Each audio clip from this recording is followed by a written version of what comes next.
when you just boil it down to tactics, you a lot of times like suck your own life and personality out of it. And you may grow your business from that. I'm not saying you can't, but I think that it's doing a disservice to yourself and to the viewer, to be honest, because if I'm going to buy something from you, like I want to know more about you. What are you all about? Why do you even care about the business that you have? Why is this important to you? All those why questions, I think, just make such a bigger difference.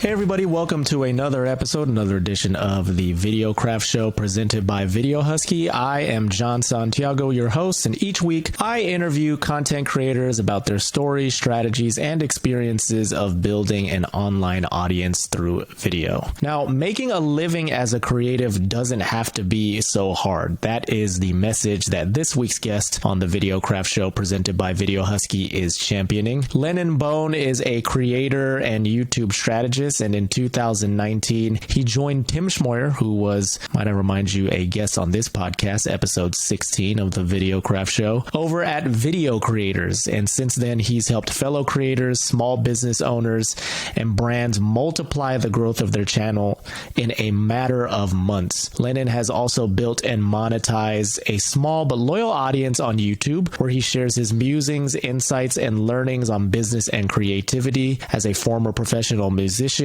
Lennon is inspired to help other artists like himself change the way that they see their worth and establish careers that they actually care about. Now, in this episode, Lennon and I talk about the importance of approaching the creator economy with a service-based mindset, dealing with the ups and downs of creating content on YouTube, and the value of hiring people who can help you on your journey as a creator, plus how he has done that. We will get into that and much more in this episode of the Videocraft Show presented by Video Husky. But before we do, want to remind all of you, if you haven't already, make sure to hit the like button if you are watching this episode on YouTube. Leave a comment too, and also subscribe to the podcast wherever it is that you can get your podcasts. We are available on Spotify, Apple Podcasts, Stitcher, Castbox, you name it. We are everywhere and anywhere. Without further ado, let's go ahead and jump into my conversation with Lennon Bone.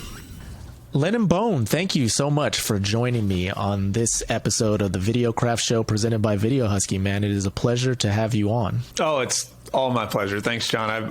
I'm really, really glad to be here. Yeah, we're excited to have you because, we have some connections, obviously. We were introduced through Owen Hemsath, who is one of our longtime clients at Video Husky. But at the same time, we have had one of your colleagues on the podcast as well, the great Tim Schmoyer of Video Creators on. So it's awesome to have another person with the same kind of philosophy who's working with that, working in that Video Creators philosophy back on the podcast. So I'm very pleased to have you on, man. Oh, that's awesome. Yeah. So I work, kind of have two gigs, but yeah, I'm one of the strategists on the Video Creators team, and then I have my own business as well. Yeah, helping artists and creative people to grow their own businesses. Two outstanding guys to be recommended by, so that I feel it a huge honor. Yeah, how did you and Owen get connected? Actually, I honestly probably via Tim, because we met each other at another person that was on the Video Creators team, Trina Little,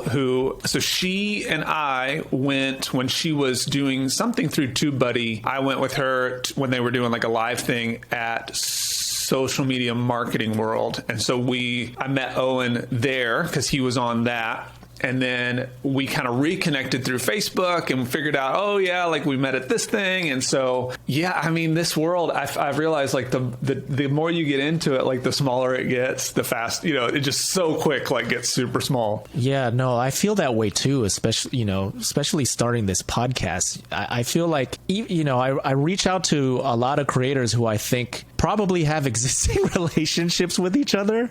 Yeah. Just because, I mean, even though it's like this paradox, right? Where the internet is such a wide open space, but at the same time, like it can be like a very tight-knit community, especially when you get down to a lot of people like yourself and Tim and Owen who are in the space of education, right? And helping people to build up their online platforms. Yeah, totally. I want to start here with your own personal story. Now, I know from doing some research on you that you had actually spent, I guess, the beginning of your adult life as a professional musician. You are a drummer. Did you start playing the drums at a very young age? I started drums probably I didn't start it as early as I wanted to. I was actually told, so I had kind of a dicey childhood. And so I was living with kind of different families at different times. And one of the families I was living with, they were encouraging me. It was like 6th grade. I was like,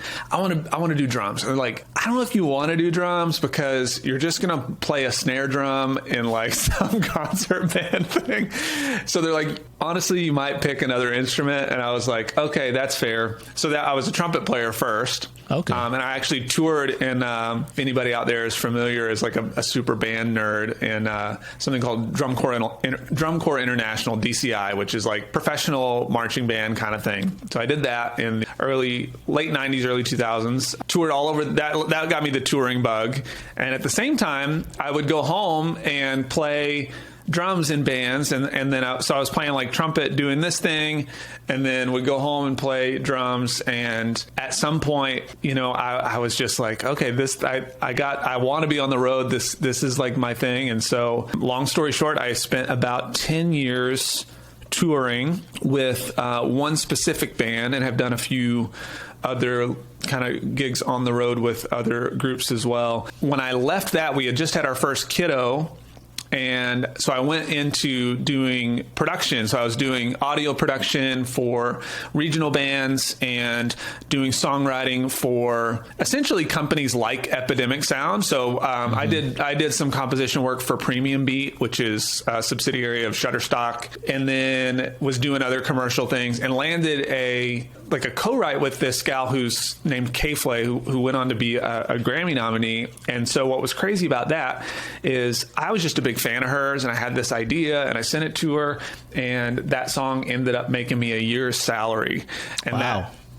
And like that. It was like, hey, we think we got this commercial. It's the biggest beer commercial in Germany. What do you guys think? Obviously, I think by the end of it, it was me and her and maybe one or two other people kind of getting co-writing credits on the track. Of course, everybody's like, yeah, that sounds awesome. But I remember that moment was the moment where I was like, I want to figure out what the next step is. And I was having all of these clients in the production space come to me and say, I'm paying a few $1,000s to work with you. Like, how do I make this money back? And that became some of my favorite conversations of like, oh, I didn't realize I was so interested in the business side of it and the connection side with fans and all those like things that we did for years on the road. And then, so that led me into starting a YouTube channel and getting my first ticket to Vid Summit, taking Tim's class, Video Labs. And not long after that, Tim put out a call for strategist position. And so the first assignment there with Tim was, okay, take my channel and do strategy for it and tell me what you think would happen. And that was incredibly scary. And so I did it and it went well. And here we are. Now I'm just kind of put in this position of being incredibly lucky to, with video creators, helped people grow their audiences by, hundreds of thousands and views by millions and income by, somewhere around the same, depending on the client. So it's been really, really amazing. And now I'm taking all this knowledge of like all my time on the road and all this time like in the space and all the things I've been learning and helping artists and creatives to be like, okay, how do I get people to connect with my work? And so it's not just about social media. This is more about connection to art and things like that. Yeah, it's really fascinating to me. I want to kind of go back there in terms of your story of working as a musician. I feel like a lot of people, when they dream of that, they think of like potentially becoming like a big rock star or something one day. But you managed to make it work as a working musician, which is incredible, and like find these opportunities in that industry. Like how were you able to find those opportunities within the music industry to be able to kind of just be a behind the scenes type of guy? A lot of it was in hindsight. Hindsight's 20/20 always. You're like, in the moment, you're like, I don't know what to do. I just try these things. But in hindsight, it was always trying to surround myself with people that I felt were better than me, who were equally or more so ambitious and who were also just like super hungry for it, you know?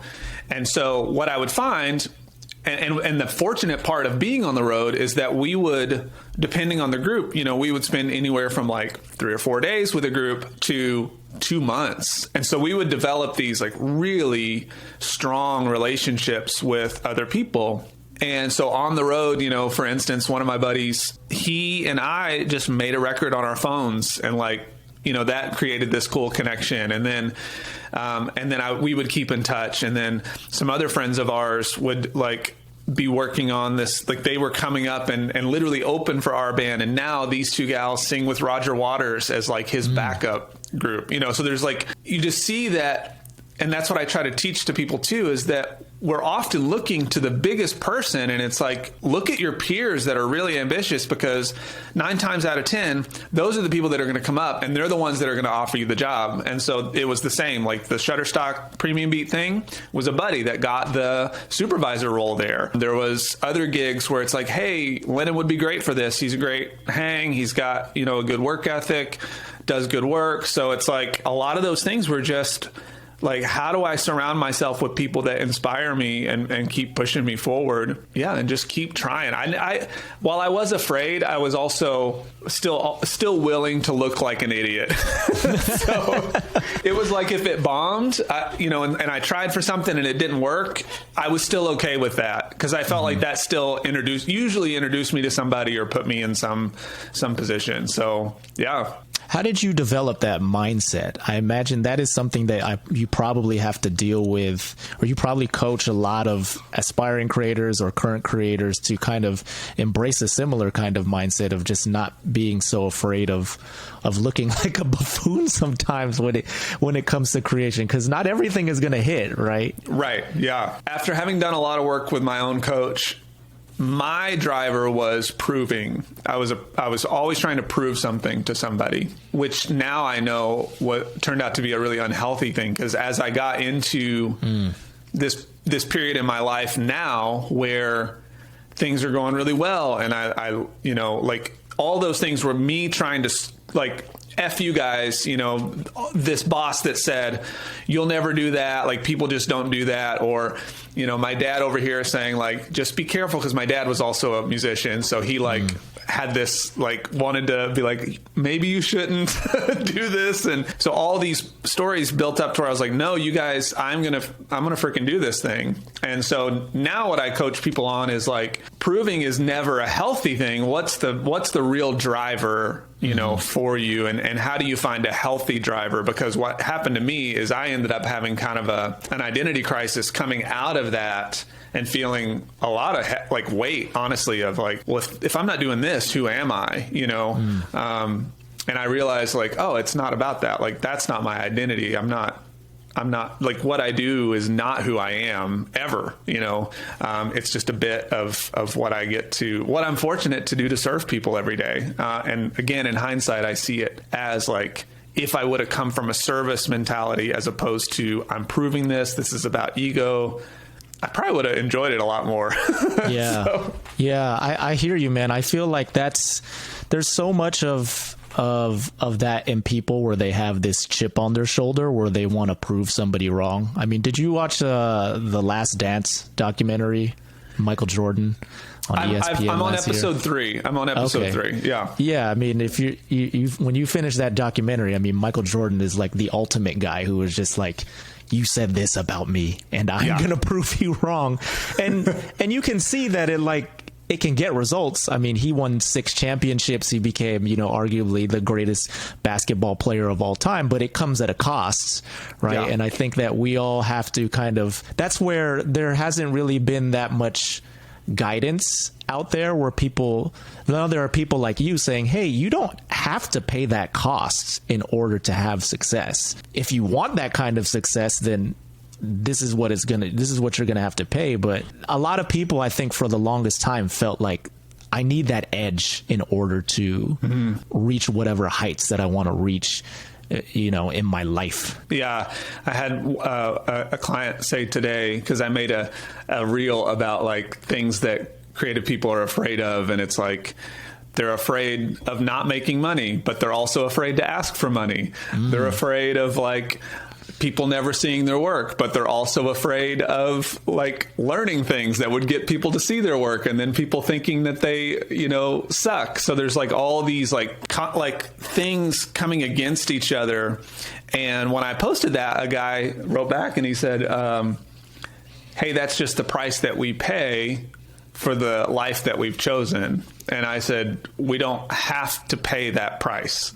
We don't have to have those fears. We don't have to have those proving things. Those things are like magazines at the grocery store. They will always exist, but they only become relevant when we give them our attention, and they only cost us something when we decide to take them home with us. And I was like, we don't have to choose to do it that way. Everybody's going to deal with it. They'll always be there in our peripheral, but we can choose, like anything else, the mindset that we want to come from. And I think it shifts perspective on everything. It makes just the whole journey a lot more fun. And yeah, I just keep going back to this idea of service. It just feels when it's still about like, this fulfills me, but it fulfills me because I'm helping someone else. It's just a whole different thing. I don't know. Yeah. I noticed that in terms of watching some of your YouTube videos, that is an idea that you really want to promote to people and spread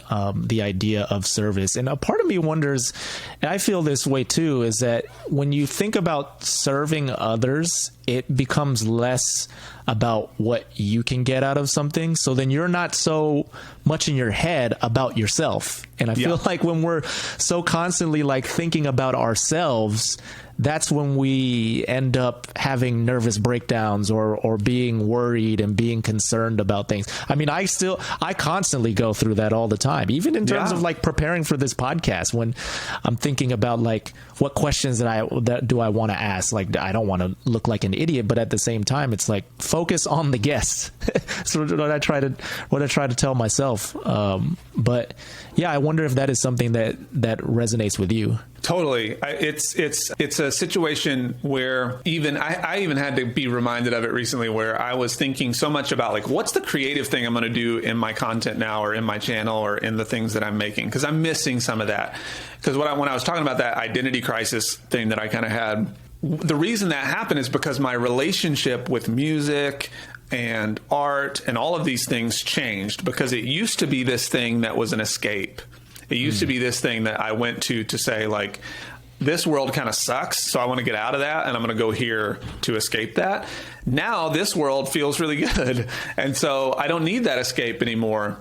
And also at the same time, having done enough like commercial type work and those things, a lot of boxes got drawn that I felt like I had to fit in from a creative standpoint. And so I've just been in my head lately of like, I really want to figure out what the next like just creative project is, and how does that fit with my YouTube channel and my audience and my community and all these things. And then I got reminded by someone like, it's not about you. Like, it's not about you. Your business is not about you. The things that you make is not about you. You're there to lead. And I was like, thank you for reminding me of that. Because then it becomes exactly what you said. Now this creative stuff, I can get into that and be like, now this is about me. This is for me. I can now the parameters are wide open. I don't have to be worried anymore. I just make it and let it be what it needs to be. But the other stuff, I go back to showing up and serving them.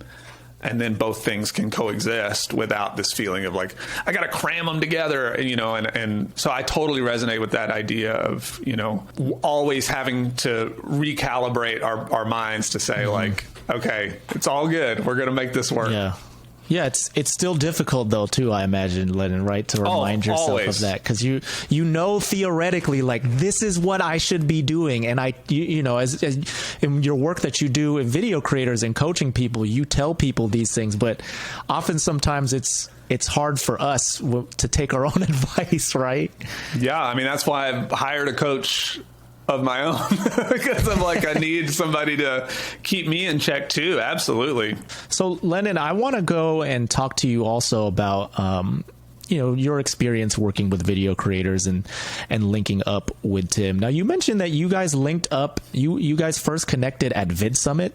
a couple of years ago? Well, technically, we first connected because I signed up for Video Labs, but I signed up for Video Labs also to where at the same time that Vid Summit was happening. So it was like both sort of happened simultaneously. So I was in his Video Labs class and went to Vid Summit. But that's where we met each other first, was like live and in person, IRL, as they say, was at Vid Summit. Gotcha. Now you've been working with video creators for about 2 years. Is that correct? Yep. I'm wondering just what are some of the biggest takeaways or like philosophies that Tim has like influenced the way that you approach content? Yeah, in terms of content and just the way that we approach it, I think coming to video creators and really putting the focus on, again, the person that we're talking to and the viewer was such a great, it is like the most freeing thing ever. And now to see it play out over and over and over again with our clients, it's like, okay, it's just such a nice change because we live in such a shortcut magic button, like tactical world of social media marketing and all those things that for us to have an approach of like, you know, there's not a lot of shortcuts. It really just comes down to good content and good connection with your audience. And obviously there's more to that. But if I could boil it down to those things, it's just connection with your viewer and having the like good enough content to make that connection. That's been such a great philosophy to teach because we see all these clients come in and they're like asking all the tactical questions. And the ones that we see really take off are the ones that fully embrace kind of how to bring themselves into it more. And I think that's the key. You know, I think so many people, when you just boil it down to tactics, you a lot of times like suck your own life and personality out of it. And you may grow your business from that. I'm not saying you can't.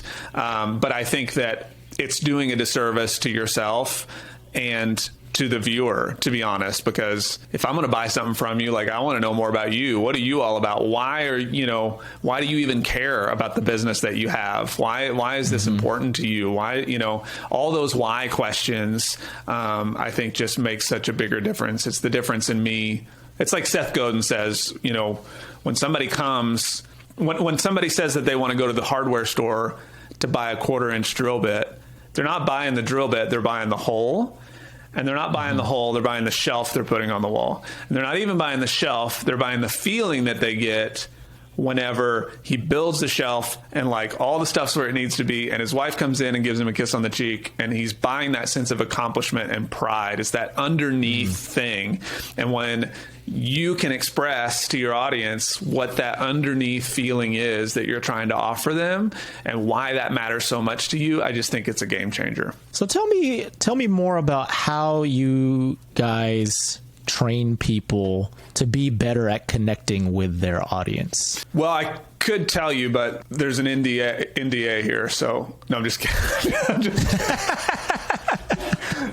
Tim plays hardball with his proprietary secrets. Yeah, he seems really chill and down to earth, but behind closed doors, that guy is just a sergeant. He's cutthroat. Yeah. No, the biggest thing I think starts with, if I can boil it down to like the practical things that are simple for us to understand without getting into the muck, it starts with really understanding who you are and what you're trying to say.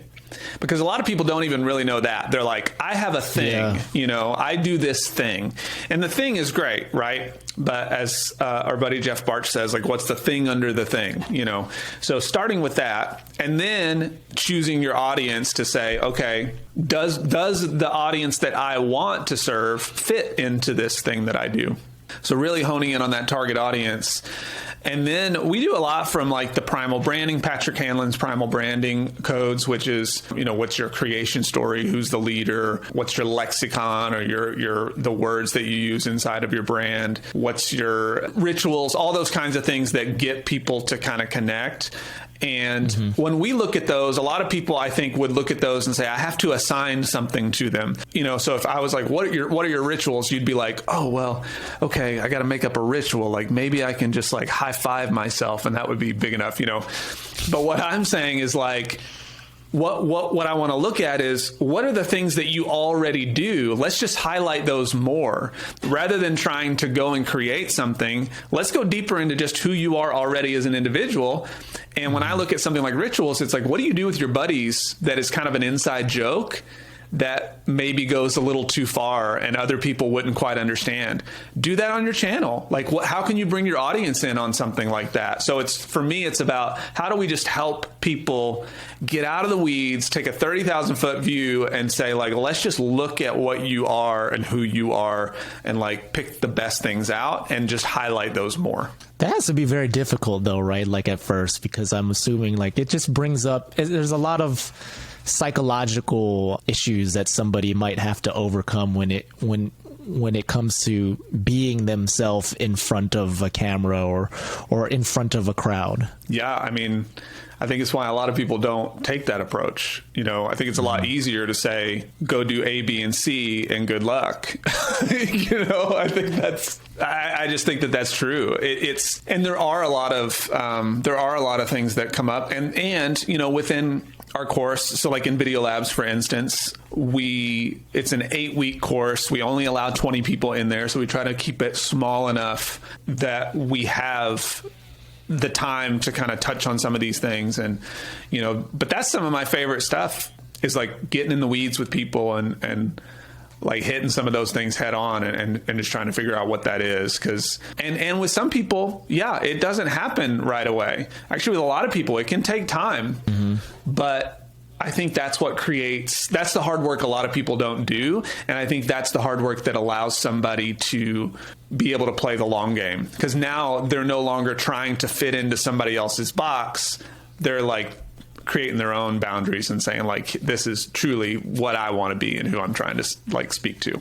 And when it comes to defining your audience, do you have an exercise or some sort of process that you go through with creators to help them really narrow down who it is that they specifically serve? Yeah, I mean, we have, it's kind of multiple pieces. So depending on where you're at within the kind of our customer journey, like 30 days to a better YouTube channel, for instance, if you're there, we kind of get you started. Like, ask yourself, you know, who's the person you want to talk to and what's the thing that they want? And then, you know, why can't they have that thing? What's in the way? And then what's going to happen if they don't get that thing? And this is something a lot of people don't do, is they don't talk about the stakes. They don't talk about like what could happen if this person that you're trying to talk to, you know, doesn't get what they're looking for. And I always do the whole like ask why like 3 to 5 times, you know. So if they want to sell more air conditioners, I just come up with something. Why do they want to, you know, or they want to buy an air conditioner? Why do they want to buy an air conditioner? Well, because, you know, their house is overheating. They're trying to save money. Okay, that's true. But they also want to buy an air conditioner. Why? Well, because they want to make sure that their family is taken care of, right? They want to make sure that they're working from home and their kiddos are homeschooling in a pandemic. Now we're getting somewhere. Now there's like some meat on the bone where you can say, okay, there's something to talk about here that differentiates that person from every other person that wants to buy an air conditioner. And that's where you start to get into the power of like making your content for one person rather than just like a demographic. Yeah. When you can think of that one specific person, you end up, because you are using a platform like YouTube, that message can end up resonating with thousands of people, but it's so much more effective to think about a single person as opposed to like some sort of amorphous blob of people who you think you might want to serve. Yeah, it's so much better. Yeah. And the, you know, the truth is that the specificity creates connection for our brain, because our brain is going to tell a story no matter what, right? That's scientifically proven. Like whatever holes you leave for your potential viewer, they're going to make that up. So the more of that information that you can fill in for them, the better off you are. And even if you miss, if I told you, like, my wife and I have like fight over who's going to do the dishes, you and your wife may not have that problem, or you and your partner may not have that problem, but you can relate to that on some level. There's probably something that you guys deal with. So that specificity has now created like an attachment, and you say, oh, we're similar in that way, you know? So I think there's just power in those kind of connections. You know what else was very interesting to me about what you were talking about in terms of like the cohorts that you guys manage over at Video Creators is that you keep them small. Mm-hmm. You know, you keep them to a maximum of 20 people. Tell me about the value of having that smaller community or group to work with. I'm sure it's not just a value for you as the coach because it's a smaller number of people to oversee and manage, but it's also a benefit for those people as well, because they're able to, you know, really connect with the people who are in their group. Yeah. I mean, the biggest thing, and you know, this is Tim's vision from the beginning, is that we're not there to tell somebody what to do. We're there to teach them how to think about it. And so the value of the small community is the opportunity for conversation, for dialogue. And what I love about it is the more we have the dialogue. So I tell people all the time, like, because we'll say, you know, let's say somebody's like, well, what do I do about this in playlists? You know, something about playlists. And then we'll just turn it back to the class and say, well, what do you think should happen? And the reason some people would say, well, that sounds terrible. I want you to just give me the information. But what starts to happen there is we uncover all these things that are actually untrue that people might have held on to based on, you know, old like YouTube teaching that was from a long time ago that just doesn't even exist anymore. Or, you know, it also just gets them into this thought process of like, oh, okay, I see where we're headed with this. So by the time we get to the end of the course, there's actually a lot less dialogue going on. So it's interesting because in the beginning, it's like all questions and all these things. And then the more we get into it, people are kind of just answering the questions, and they're pretty stinking accurate most of the time because they start to understand the process that we're going through down that road. And I think that's the real value, is having a small enough group that everybody that really wants to be heard can be heard. Yeah. How do you stay up to date on everything that is constantly happening with YouTube? As you mentioned, there's so many things that are changing, right? Like there's always a new feature here that's added, and it can be quite overwhelming. I'm sure that's one of the reasons why a lot of people get overwhelmed with creating content, is just feeling like, you know, it's just like this never ending process of learning. But it's something that we all have to embrace, right? That you're just always going to have to keep learning. I think we just do the best we can. I don't know that anybody else can do anything different, you know, because you're right. There's just so much stuff happening. So we have a Slack channel that's just called YouTube Education. So anybody hears anything, we post it in there for other people to be up to date on things. Tim's also pretty consistently having meetings with YouTube to stay up to date on stuff. You know, we'll go to conferences when we can, and in those conferences we do make sure to sit in on things, and, you know, while we may be there to also grow the business, like, we still want to learn too. And we all on the team make a point to watch a lot of YouTube and just see what's happening, and to do it with both lenses of like, why do I enjoy this just as a human being? And then what's the more critical side of that too? Because we don't want to lose that feeling of like, oh, because we all just love it. We love the platform. We love the idea of people being able to make what they want and be able to change people's lives with the stuff they do. And so we don't want to lose that spark of like, this is why I like this. You know, I just like this thing. So we're all looking at different stuff. We all have channels that we like, and we'll kind of amalgamate that too. We have a document where it's like, who finds something that someone's really good at using story elements to teach something.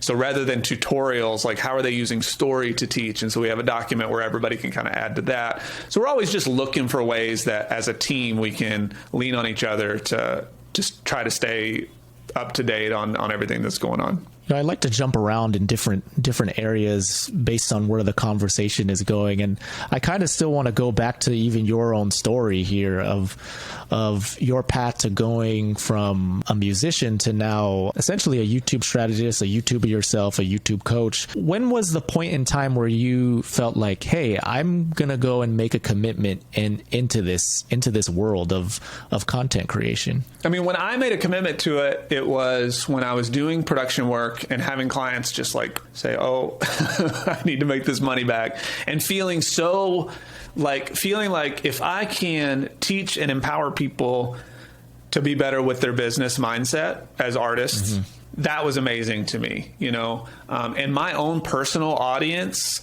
is small, and that's fine to me. I will live and die by the fact that we shouldn't be afraid to serve a small audience, and I am fully confident that at some point my business will grow to a place of like, okay, I can make a decision here of what's going to happen. Like, do I stay or move on to my own thing? I'm fully confident in that because of people like Tim who have helped me to understand how we can start to build a business model around, even on a deeper level than what I had already done in my previous work, to build a business model around these kinds of things. And so having mentors like that has been great. I think it was like, it's been a gradual thing, but it's also just almost an instantaneous thing. I think there are days where I'm like, this sucks. I don't ever want to make another YouTube video.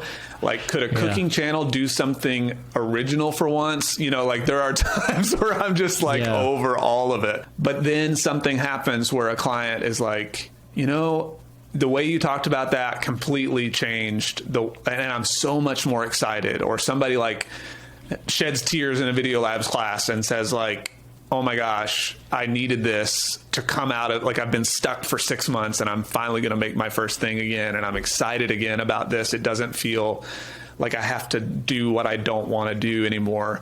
And, all those little moments of empowering people, it's like, man, it's so rewarding in that way. So I've also learned to embrace who I am as a person and as a creative mind, to where it's like right now I'm in a season of I am jacked on making content. So I've in the last week taped like 4 podcasts and 3 YouTube videos and all these reels and stuff. And then I'm sure in 3 weeks I'll be like, this sucks. I got to stop. So I'm trying to like understand that and embrace it and say, these are my patterns. How can I use that to my advantage? And now instead of what I used to do is throw it all out at once, I'd make it and immediately release it.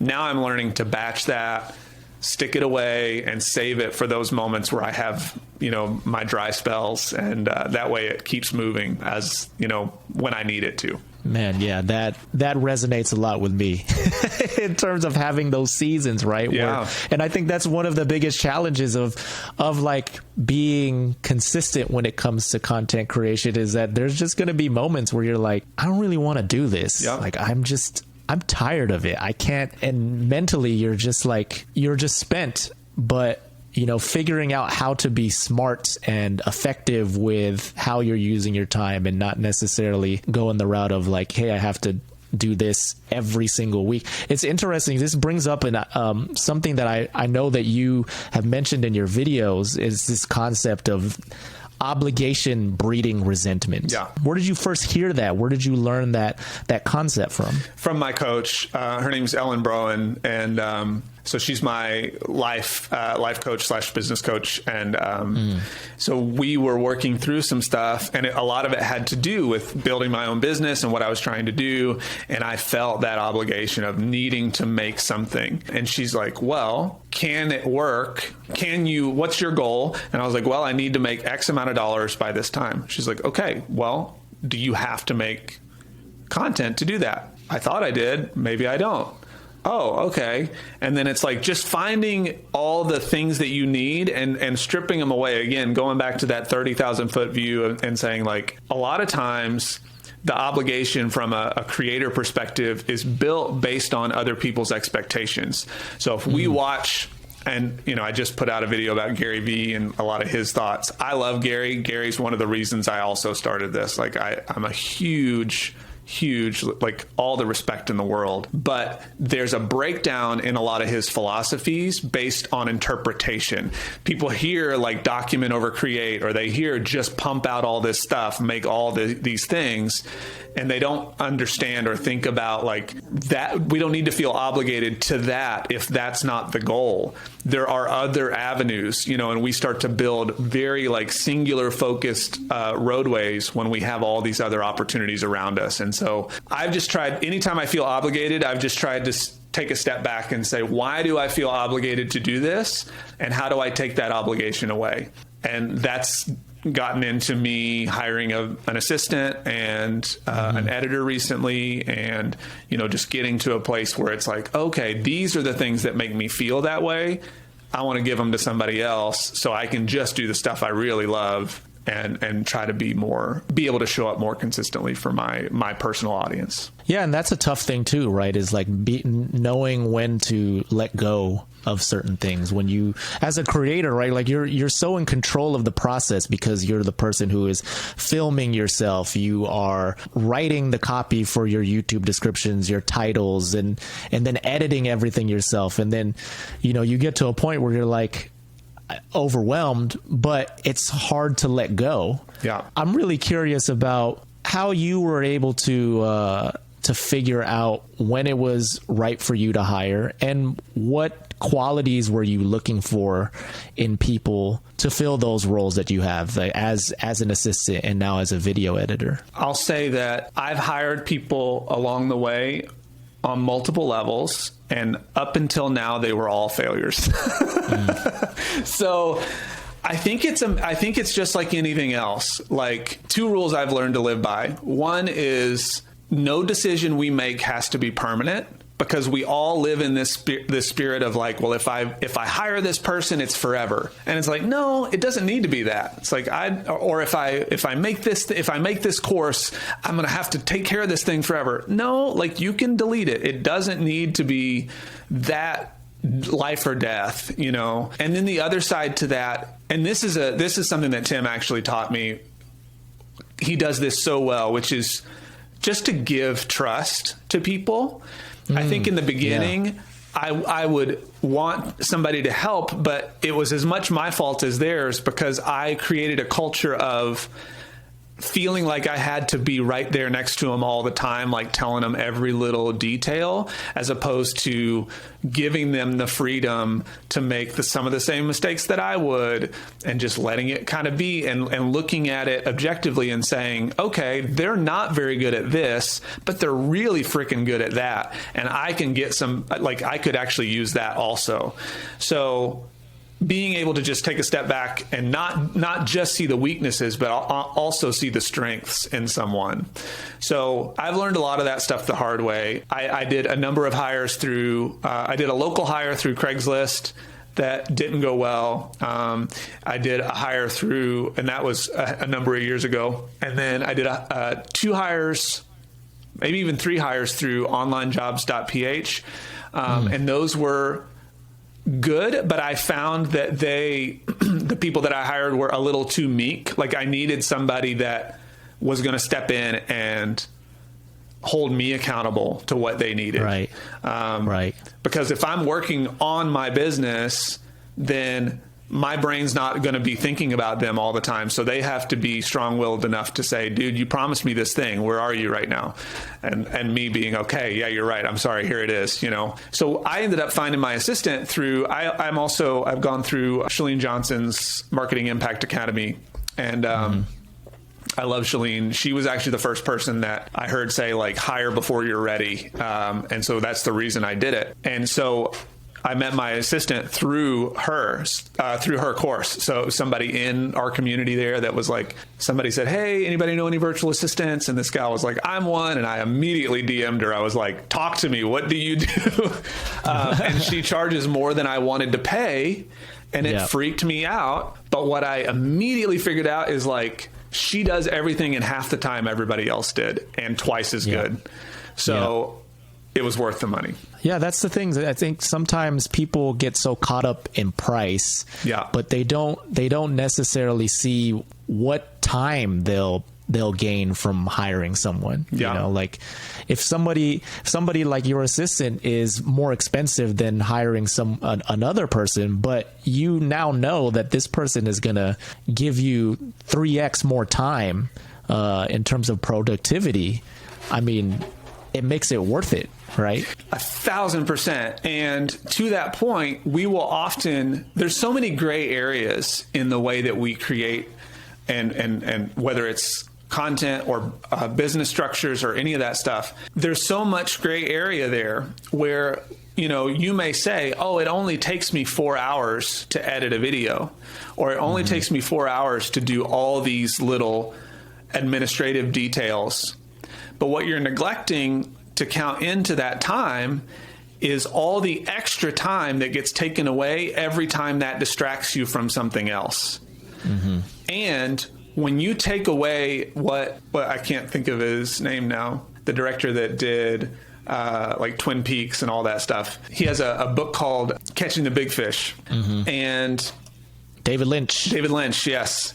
So in this, he talks about that as creative people, sometimes like to get to the big fish, we have to go to the deep water, and that takes time.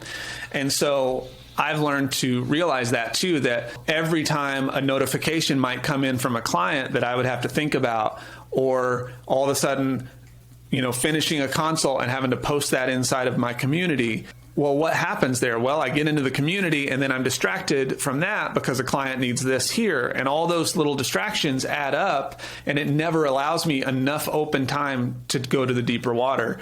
And that's been the biggest thing, where it's like, that's, you know, it may feel like 4 hours, but I guarantee you you're actually paying for like 8 or 10, you know. I don't know. I've just started to really try to have that mindset, because that space for vision is so important. I'm wondering too if it's also reframing your vocabulary, instead of thinking of it as an expense, but thinking of it as an investment as well. As with the expense, it's like expense goes away.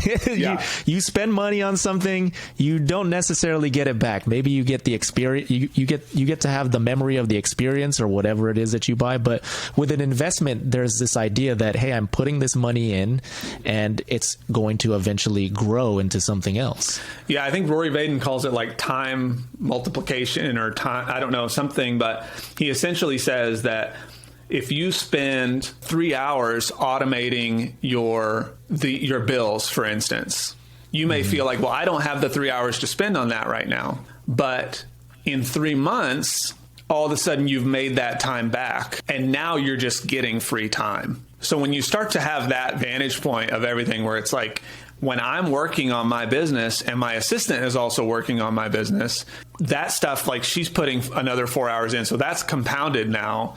Of like, there are now 8 hours getting for sure put into what would get done. And she's going to be way less distracted on all the nuance, because I'm so in the weeds on making sure everybody's happy, that like she's going to be less distracted about that because she knows just her lane and what she needs to do. So all that stuff starts to compound on itself, and she gets faster at those things, and then we can add a couple more, and then it's just like, oh my gosh, now we're like, you know, we're rolling, and then more money starts to come in, and then you can pay for more time, and it just continues to compound on each other. So it's totally worth it. It's a challenge to find somebody, but it is totally worth it. Yeah, and there's also, one of the challenges probably also just the uncertainty of, it could not work out too. Yeah. Like, as you mentioned, you've had these experiences where you've hired people and it hasn't necessarily worked out. So that can kind of cause a lot of hesitancy on many people's sides to actually go out and make that hire in the first place. Well, here's what I'll say to that will hopefully help somebody to feel like that's okay. You know, the first 3 editors that I had, the first one I developed a little SOP of like, hey, videos should maybe do this and then try this. And then I realized all the mistakes they still made. So then I put that in the SOP. And then by the time I got to this editor, I had a list that was like, you need to do this, this, and this. Here's all of my assets. Here's how you can download everything. Right. This is the style of music. And now when I handed it to him, he was like, whoa, that's easy. So I still got a lot from that in those moments. that I don't think would have helped where I'm at now, so I think there's still a lot to be learned on your end as an entrepreneur when you're making those hires. Yeah, it's fascinating to me. I'm going to kind of shift gears here in terms of talking about how you get your videos edited, but really being clear and specific about what it is that you need, and also communicating where to find certain assets. It's so critical in the process of getting content edited in the way that you would like it, because I think there's a lot of times where people may think that they could hire a video editor and just like pass along all the footage and then something amazing will come out at the end with no instructions on their end.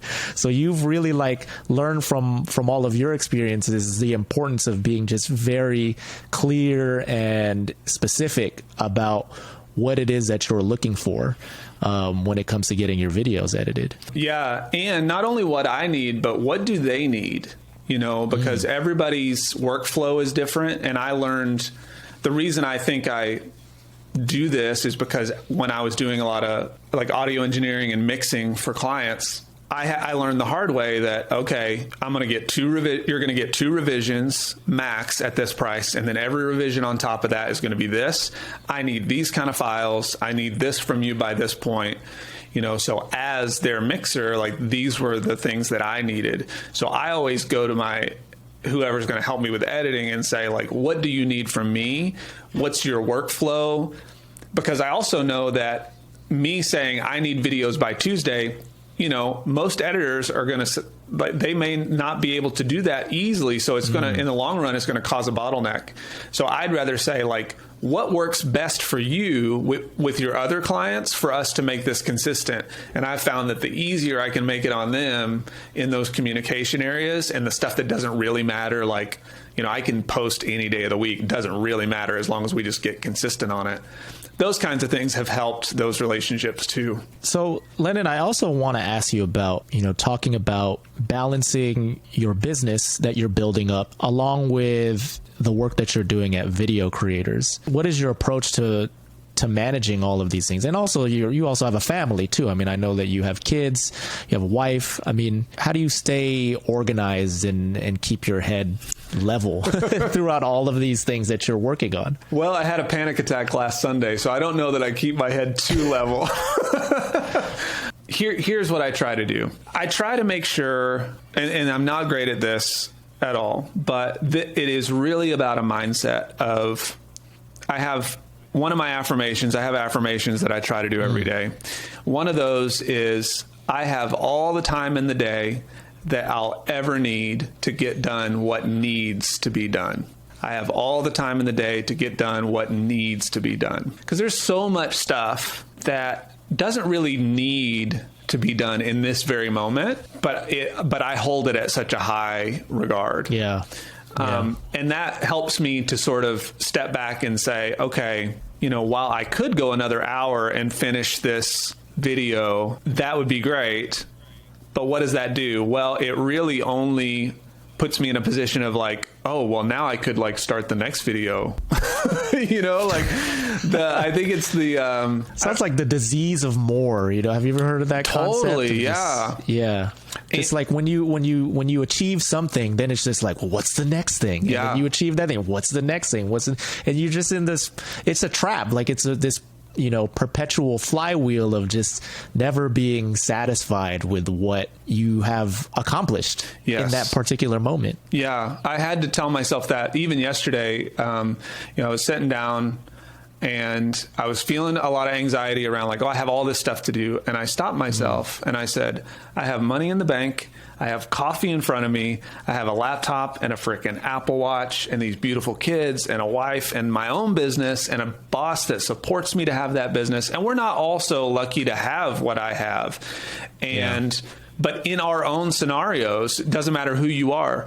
Not everybody's so lucky to have your position either, right? No matter where you're at. And so I can't let these things that I feel like need to be done rob me of these joys that are here right now. I think it's a stoic philosophy of like, if you're just rushing to the next thing, what are you doing but rushing to your death? And some of those things kind of help keep me in check. Again, I'm not good at this. This is the last 6 months, like to a year kind of mentality where I've really started to try to embrace this. And what I've learned is that just like anything that really matters, this is a long game that I'm going to have to it's reprogramming our minds, So I still struggle with anxiety. I still struggle with trying to just get too much done. But I try to be as organized as I can. And I set aside certain times for video creators hours and certain times for my own business and those hours. And those are constantly getting redefined based on my kids' schedules. And I've just learned to say, like everything else, none of this is going to be permanent. It'll probably change in 3 months. So be ready and just try to keep moving. Man, that's big, man. I mean, that's something that I've dealt with a lot, and I try to remind myself that too, is just nothing is ever really permanent. Everything can kind of change in an instant. I mean, look at what's happened over the last year with COVID and whatnot. Like, people were just kind of living their lives as normal, and then in an instant, like, hey, you got to stay inside your house for however long until we say you can leave. And it's just learning how to give up this sense of wanting to control everything. I think is probably, it's something that has to be constantly practice. And it really sounds like that you have these foundational practices in place to kind of keep yourself, not necessarily keep yourself, but recenter yourself when things get a little overwhelming. I hope so. Yeah. I mean, I like to think that if anything, it's getting better. And what I have noticed is starting to think to take things outside of my control less seriously. Like, oh, that reel didn't get this many views, or this YouTube video was a flop in like the vanity metrics. Those things are outside of my control in so many ways. But what's in my control? Well, I can go and make another video, and I can try to do it better than the next one. And, I can look at the analytics and see where I went wrong and not judge myself for it. Because, all those things are just, it's just another thing in the pile. And I always remind myself, and this is something I work with my own clients on, is like, to serve a small audience, we take that for granted because the magic happens in the small audience. That's where you learn all the stuff that you really need to know that will make an audience get bigger. That's where you develop incredible relationships. I took myself back to I sometimes parallel my touring lifestyle with now, because it's like I've had to restart in many ways, because I'm in an industry now where it's like, oh, nobody thinks of me in this thing. I could go back to the touring thing and have connections and start that again. But in that early day, it was like we went to a club and we played a show to 5 or 6 people. And we went around and we shook every bartender's hand and the club manager and the promoter. And we said, thank you for taking care of us. We appreciate that. And those were the things that got the ball rolling, because other bands never did that. They didn't say thank you. They weren't polite. They didn't, we just tried to never take any of it for granted. And those relationships were what eventually built into something where we were able to play, all over the world doing stuff. And so I try to keep that mentality even now and remind myself that it doesn't matter if it's, my 40 clients that I work with on a consistent basis or the hundreds that we work with in video creators. It's all the same idea. We're here to serve people well. And even if it's a small group of people, right? The impact that those people can exponentially have when they go out into the world, right? Like you mentioned, you're working with 40 clients on your own right now. Well, what if those people end up working with 40 people themselves? Now that's 40 times 40. And then those people that they work with end up working with 40. There's 40 times 40 times 40. So it's hard to kind of see that, beyond the trees of the impact that you're making on one single person. But it can really, we're all this is just what humanity is all about. We're all connected in some way. So there is just that opportunity there to have exponential impact. And it doesn't necessarily have to be you in the driver's seat of actually passing along those teachings to people. It can be a matter of you passing those teachings to one person and then passing it along to others. And that's the beautiful thing about YouTube and video and all of these things, is that we never know. This is cliche in this world now, but we never know like what's happening. I had a guy even today, and I feel like these moments come when I need them. When I start to hit a low, I'll get a little influx of people that are like, "Thank you." And this guy was, whom I don't know if I've ever seen a comment from him. He just wrote something, and I was like, "Hey, thanks." And he's like, "You'll never know what you've done for me. I want to hang out with you at some point and tell you about it." And I was like, wow, that's insane to think about. Because here it's like, I've been plugging along for 3-4 years. It's like, you just don't even know.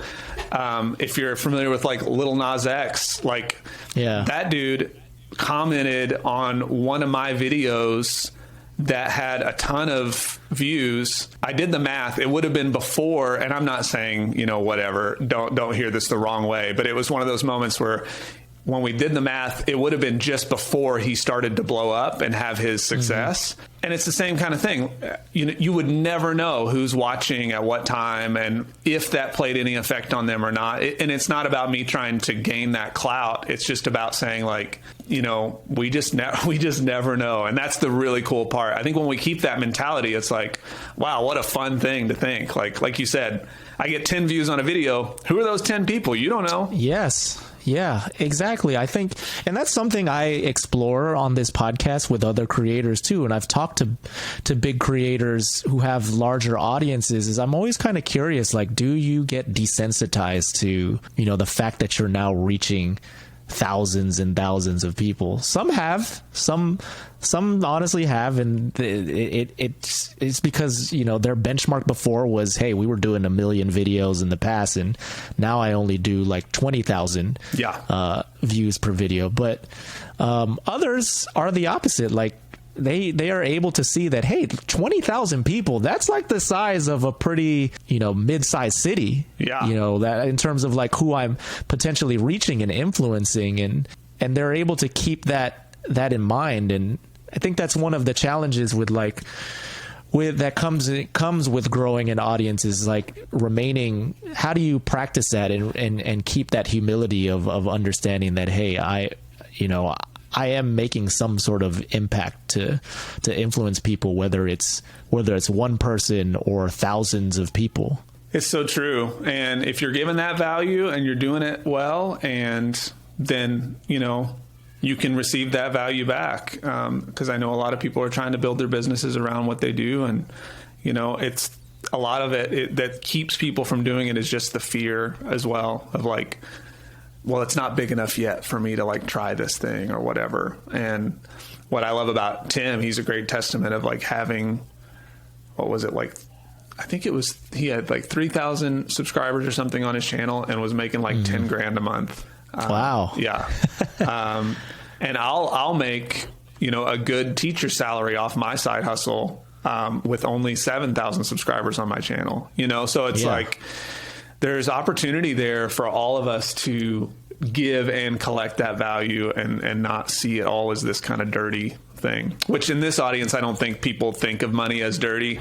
In my audience, they do. Like the artist world, they're like, oh, money's the root of all evil. I'm like, no, money serves the mission, baby. Like that's what you need. I imagine that a lot of your work with many of these artists is getting to rethink their relationship with money, because that's kind of the narrative. Like you said, that's just the narrative that's out there, that, money is the root of all evil. And, I don't want to be a sellout, but at the same time, if you can't sell out, like you're not making any money, you're not able to live, you're not able to thrive, you're not able to survive. Yeah. Mother Teresa said it takes a checkbook to change the world. No truer statement has ever been made. And I had somebody in my community last night say like, these meetings are a lot like group therapy sessions. I was like, that's a huge compliment. That means we have a safe space for people to communicate and talk about those challenging mindsets, those fears that we all have as creative people. Well, Lennon, this was awesome to chat with you and talk about your story and talk about, some of the insights that you've learned with working with Tim over at Video Creators, and also your own philosophy when it comes to content creation. Before we wrap up, why don't you let everybody watching or listening to the podcast know where they can find you? In fact, if they would like to work with you as well. Yeah. So in terms of YouTube, if you're trying to grow your channel and you feel like you're in a position where you want to make that stuff hum a little smoother, and then videocreators.com.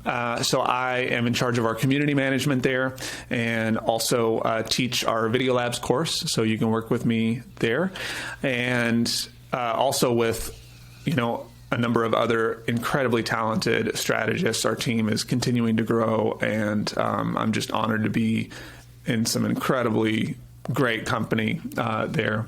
And then if you're a creative who would consider yourself, like an artist, you make stuff, you're maybe a photographer or an artist or a musician or somebody, and you're busy, you feel like your content creation strategy is not working right now, you can come work with me directly at stopthestarvingartist.com, or you can find me on Instagram. Just look for Stop the Starving Artist. You'll find me there.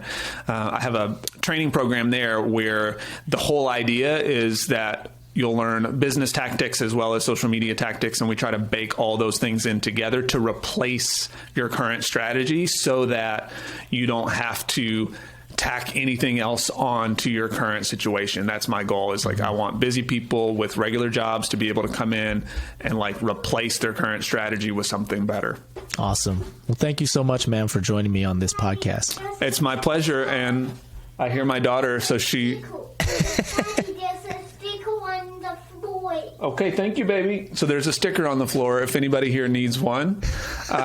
John, thank you so much for having me. It's been a real pleasure. Thank you. Awesome. It's the best time to end the podcast. Thanks again to Lennon Bone for joining me on this episode of the Videocraft Show presented by Video Husky. Want to remind all of you a few quick things before you go. First of all, if you enjoyed the show, could you share it with a friend? Yes, sharing is caring. Share it with anybody who you would think would find the content valuable. You could send it on Instagram. You could forward this over Facebook Messenger if you still use Facebook, or you could send it via text message. Whatever you can do, if you can share the episode, we would appreciate it very much. Second, you can find show notes for this episode and previous ones over at videocraftshow.com. And third, if you are a content creator that is struggling to organize and script your ideas, we have got a resource for you. All you have to do is get a copy of our free script template. It can help you structure your videos and save you hours of time from filming in the process. To download it, all you have to do is go to videocraftshow.com, or if you're watching here on YouTube, find the link in the description below and just subscribe to our email list. It'll get delivered straight to your inbox right after you sign up. And if you're enjoying this episode, make sure to rate and review us on Apple Podcasts or wherever it is that you get your podcasts. And finally, if you're watching the show on YouTube, make sure to hit the like button. It helps us with the YouTube algorithm and gets this show in front of many more creators just like you. Leave us a comment too, because we read every last one of them. And don't forget to subscribe. Gotta go ahead and thank my team for helping me to produce the show. Of course, my producer, Nikki Vicente, Ingrid Saraiba, as well as Paulo Lopez on graphics. If you would like your videos edited to look just like this, then all you have to do is visit videohusky.com to learn more. We'll see you next week on another episode, another edition of the Videocraft Show presented by Video Husky.